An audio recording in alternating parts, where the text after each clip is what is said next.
So there were snipers on the roof where? when we walked out of the convention. Are you serious? We were surrounded by over 200 state troopers, officers, rangers, police, Secret Service. Like when we walked out, it's almost like the Al Qaeda came out. It was, and the funny thing was, none of us, like, I didn't feel it. Like, I didn't see, like, nobody was afraid. We were so peaceful. We weren't asking to be shot at. We weren't asking for these people to come out here. Like, honestly, they wasted a lot of money, a lot of taxpayer money that day. Because they probably could have got away with one guy at the door and all that Secret Service that was there for what? We snuck in Sharpies, duct tapes, all that stuff. So really, like, how safe were we? you know? That's crazy though. This is the first that I'm hearing about that. Do you think that the snipers were there to try to keep control of unruly Bernie supporters, or do you think that I mean, I don't know that that's a thing. I guess I'll have to look into it more if that's a thing, that they're usually snipers at the DNC. I'm sure a lot of it is because we were really nobles with the elite politicians that were all there in the Democratic Party. All the governors, the senators from all across the country were there. So I'm sure it's a mean of their protection, but at the same time, since they were there, hey, why not inflict a little fear on the little guy? But that's the thing, like our country was on the line, and I really felt it with the 1900. There's this sense of pride and this sense of accomplishment by walking out. To me, it was the biggest moment out there. Besides me giving the speech out at the rally, informing the people that were out there so distressed and giving them a little new hope in life and telling them, hey, let go of Bernie's hand, go home tonight, look online, and see who's progressive or not in your city. If not, get them the hell out. Do what I'm doing. Run. We need to take these people out. We need to fill these seats. The people are the power. If our votes ain't counting, we got to do more than vote now. And that's the reality. Like I said, my registration was switched signed twice. My vote for Joe Stein to this day has not been counted. So when they say that Joe Stein didn't get 5% of the vote, I'm living testament that I was part of election fraud both times that I went to go vote this year. So it's infuriating for me, because I have family that jumped out of planes as paratroopers in Vietnam and told me how their buddies were getting shot and murdered before they even hit ground, boots on the ground, before they hit the ground, right? And I stopped my uncle, and I didn't want to hear no more about this story because it's not that I didn't have the stomach for it. I just didn't want him to relive this anymore. You know what I mean? It's terrible. How can we do this to anybody? And then they did it for my right to vote, and it totally just disrespected anybody who ever wore the uniform or died in it, because it's insulting. And that's why when you do this stuff, in Standing Rock, we got 14,000 troops showing up, last time. I don't know how many are going to show up this time, but I'm pretty sure it's going to be more, because we're tired of it. These people took an oath for their country, and they're willing to, die for that oath. I'm paid. Because they're not getting paid to go to the Apple. We should be raising a fund and letting these guys become our own new military. We should actually put a fund aside where we actually pay these guys to recruit and train the next officers, the next firefighters, the next EMTs, and give them 2-4 year careers protecting us from our own government. Because our government isn't protecting us; they're protecting the 1%, and that's too much. That's not enough people to be protecting. We should be protecting all of us.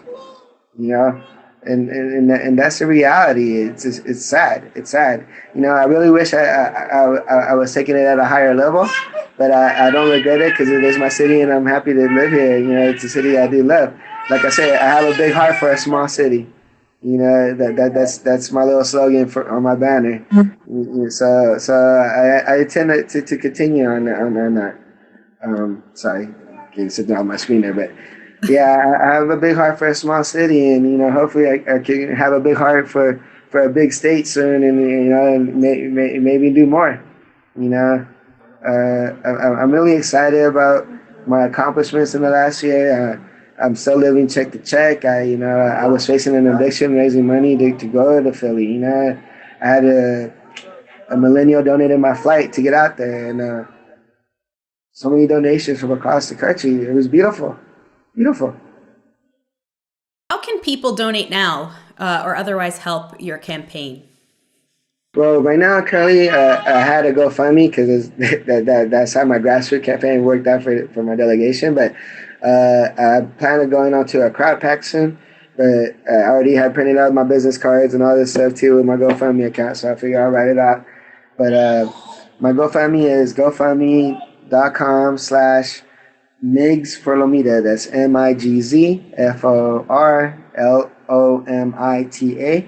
And anything, $5, whatever you could do is appreciated. This is grassroots. This money went. The money I already raised got me my banner, my business cards. It helps me also when I go and do these volunteer missions where we go out and do rallies and stuff, set up booths and things like this. Part of the organization. It costs money, and unfortunately, that's just how the game is played right now. And even though Bernie raised enough money to finally buy our politics back, for some reason the same people that put the price on politics refused to sell it, and they went as far as rigging an election to do it.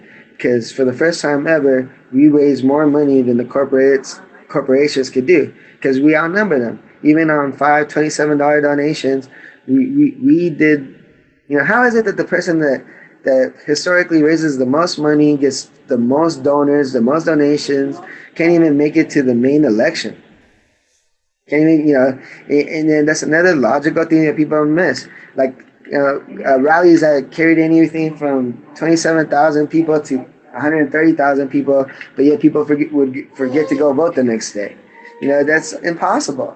It doesn't work that way. Half of a basketball court, cannot go out vote a coliseum full of people.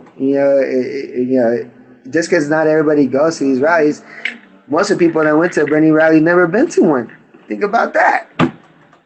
I'm one of them, and I went to 2 Bernie rallies, and I went to the No on Big Pharma rally recently too after his election, because the man keeps fighting. So that's the thing, and we can't give up. We're gonna keep fighting. He's offering goldfish. we're small goldfish in a big pond, Papa. All right, Miguel Zuniga, thank you. Thank you so much for talking to me. It's been really a lot of fun. I hope that whatever the outcome of your election, I know it's not going to be the last that we hear from you, because whatever happens here, I'm sure you're going to keep pushing forward, and we'll hear about you running for something else. But I hope that you'll come back and talk to us about your ideas and what you've got going on soon enough. So we'll be expecting to hear from you about how the campaign went, how the election went, and what's next. Oh, of course. Oh, and one last thing, I tried to say it last time, but we lost the footage. But one thing that I did with all the reporters is try to recruit them to the revolution. So I'm going to ask you too.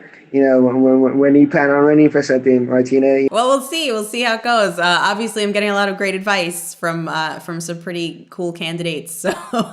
So we'll see. Right now, I'm handling what I can handle, but maybe one day, you never know. Yeah, of course. And this exposure will help you.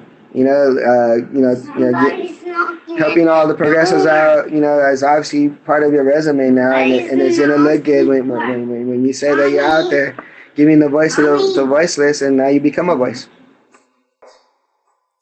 That's the plan. All right. Well, thank you so much. You have a great day, and thank you, everybody. Please support Martina, because she's supporting the progressives that are out there that are really trying to make a difference for all of us. And you get behind all of us. Don't donate to the party no more. Donate directly to the people that you want representing you. That's the key. Yeah. Stop funding the party, because the party's gonna only recommend someone that helps represent the 1%.